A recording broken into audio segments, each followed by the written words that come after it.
कार्डसेव level scale के बारे में तो आपने जरूर ही सुना होगा, क्योंकि यहाँ से ही शुरुआत होती है टाइप 2 सिविलाइजेशन की। लेकिन अभी तक हम इंसान इस नीले से दिखने वाले ग्रह के अलावा किसी दूसरे ग्रह पर जीवन को अभी तक नहीं खोज पाए हैं। लेकिन सदियों से ही चला आ रहा है कि हमारे इस ब्रह्मांड में कोई दूसरी सभ्यता भी हो सकती है। लेकिन जब से ही JWST को लॉन्च किया गया है, तब से ही हमारी और भी ज्यादा लालसा बढ़ गई है इस ब्रह्मांड को एक्सप्लोर करने की। वैसे तो JWST सिर्फ हमारे लिए 10 सालों तक ही काम कर पाएगा, लेकिन इसी बीच में हम JWST की मदद से हम बहुत कुछ जान पाएंगे, जैसे आखिर सौर मंडल कहाँ तक फैला हुआ है। ये क्वेश्चंस भी बहुत बड़ा है जिसका एक्सप्लेनेशन अभी तक नहीं हो पाया है। और हमारे मिल्की वे की बाउंड्रीज पर क्या मौजूद होगा, और क्या दूसरी सभ्यता मौजूद है, और क्या मल्टीवर्स की सच्चाई है जिसको स्टीफन हॉकिंग अपनी पूरी लाइफ में सही से सुलझा नहीं पाए। लेकिन जैसा हमें पता है कि JWST की इंफ्रारेड रे की मदद से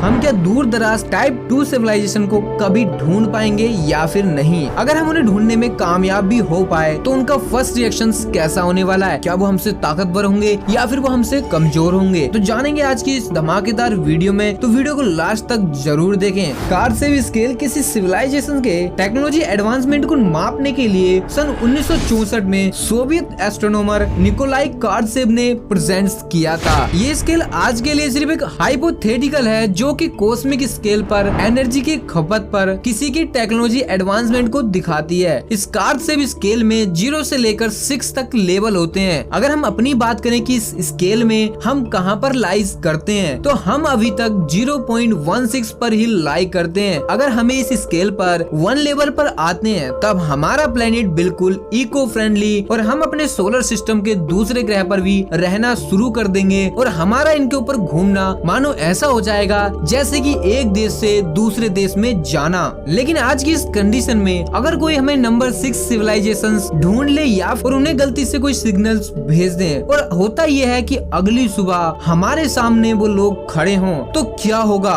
कमेंट सेक्शन में अपनी राय जरूर दें, और इसके बारे में हम विस्तार से जानेंगे वीडियो के लास्ट में। अब बात आती है हमारी सदी के सबसे एडवांस टेलीस्कोप यानी कि JWST की। जैसा कि हमें पता है कि JWST समय में पीछे भी झांक सकता है, तो शायद हम अपने ब्रह्मांड के क्रिएशन के बारे में भी सही जानकारी जान पाएंगे, और फिर बिग बैंग थ्योरी के 100% करेक्ट होने के सबूत भी हमें मिल जाएंगे, और शायद हम इस 0.16 लेवल से थोड़ा सा ऊपर उठ जाएं। लेकिन अगर JWST इतनी कैपेबिलिटी रखता है कि वो बिग बैंग को देख सकता है, तो इंसान अर्थ पर कैसे आया, और हमारे सामने भगवान के प्रूफ भी मिल जाएंगे। हालांकि ये कहना कि यह प्लान सक्सेसफुल हो पाएगा कुछ नहीं पता। जैसा हमें पता है कि JWST में काफी एडवांस टेक्नोलॉजी का यूज किया गया है, ताकि हम दूर से दूर स्थित किसी गैलेक्सी को देख पाएं, चाहे वो फिर कितनी भी रेड शिफ्ट यानी कि पुरानी हो चुकी हो। लेकिन अगर JWST इन सभी दावों पर सही उतरता है, तो हमारा एक और कॉन्सेप्ट क्लियर हो जाएगा, जो कि काफी वर्षों से चर्चा का विषय बना हुआ है। जी हाँ, मल्टीवर्स, जिस पर ना जाने कितनी साई-फाई मूवी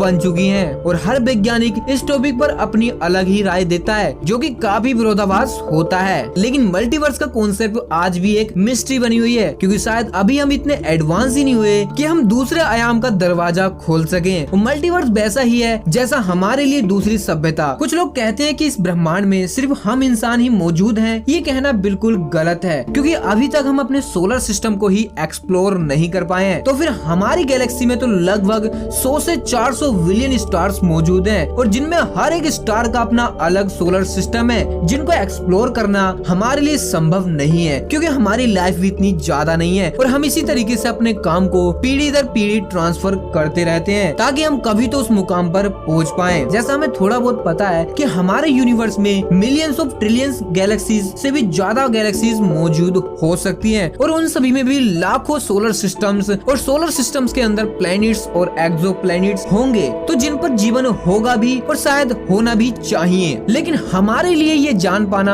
अभी तक तो पॉसिबल नहीं है, क्योंकि अभी तक मानव निर्मित सबसे फास्टेस्ट चलने वाला स्पेसक्राफ्ट पार्कर सोलर है, जिसकी मैक्सिमम स्पीड लगभग 6,92,000 किलोमीटर प्रति घंटा है, जो कि लाइट ऑफ स्पीड की 0.064% ही मात्र है। अगर हम इसी स्पीड से भी अपने सोलर सिस्टम से बाहर निकलना चाहेंगे, तो हमें इस सोलर सिस्टम से निकलने में लगभग लाखों साल लग जाएंगे। JWST जेडब्ल्यूएसटी ने हाल ही में 12 जुलाई को यूनिवर्स की इमेजेस को दिखाया था, लेकिन जैसे जैसे हम इस ब्रह्मांड की गहराइयों को उजागर करते जा रहे हैं उतना ही खतरा हम मनुष्यों पर बढ़ते जा रहा है। बिकॉज यूनिवर्स में हमें नहीं पता कि कब हमारा गलती किसी दूसरी सभ्यता से मुकाबला हो जाए। हम सभी भली बातें जानते हैं कि जो अधिक एडवांस या ताकतवर होता है वही सभी पर राज करता है। अगर दूसरी सभ्यता हमसे अधिक एडवांस हुई तो जाहिर है कि वो हम पर भी राज करने की कोशिश करेगी और शायद वो राज करने में कामयाब भी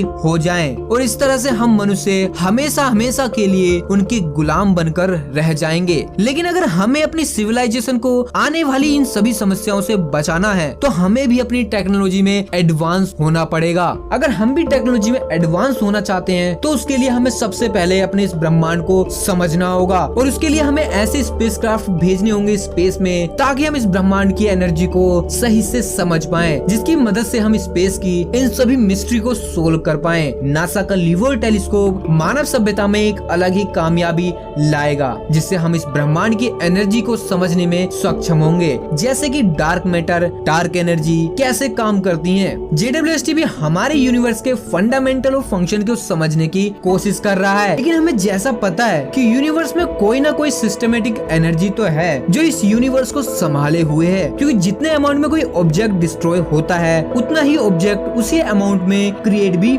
होता है। लाइक E=mc², जैसे किसी एनर्जी का दूसरी एनर्जी में कन्वर्ट हो जाना। तो फिर ये यूनिवर्स अपने ही आप इस सिस्टमेटिक ढंग से कैसे चल सकता है? इसको कोई ना कोई तो हैंडल कर रहा है, कहीं वो वोड तो नहीं? अगर ऐसा नहीं है तो फिर क्या है इस यूनिवर्स की एनर्जी के पीछे का राज? अब एक कंडीशन ये भी आ जाती है कि हो सकता है कि टाइप 2, टाइप 4, टाइप 6 की सिविलाइजेशन इस ब्रह्मांड को संभाले हुए हो। लेकिन अगर ऐसा संभव है तो इनको भी तो किसी न किसी ने बनाया ही होगा। अगर ऐसा होता भी तो अब तक हमारे जितने भी प्रोब्स भेजे गए हैं अंतरिक्ष में उनमें से किसी न किसी ने तो इनको कैप्चर किया होता, लेकिन अभी तक हम इनको नहीं ढूंढ पाए हैं। लेकिन अब सब कुछ जेडब्ल्यूएसटी पर ही टिका हुआ है, क्योंकि यही हमें इस यूनिवर्स के क्रिएशन और अर्थ पर ह्यूमन के एवोल्यूशन के बारे में समझा पाएगा। आपको क्या लगता है कमेंट सेक्शन में जरूर बताएं। और अगर वीडियो पसंद आई हो तो वीडियो को लाइक करें, कमेंट करें एंड वीडियो को शेयर जरूर करें। और साथ ही अगर चैनल पर नए हो तो चैनल को सब्सक्राइब कर बेल आइकन को प्रेस जरूर कर दें। तो चलिए मिलते हैं न्यू वीडियो में न्यू टॉपिक के साथ।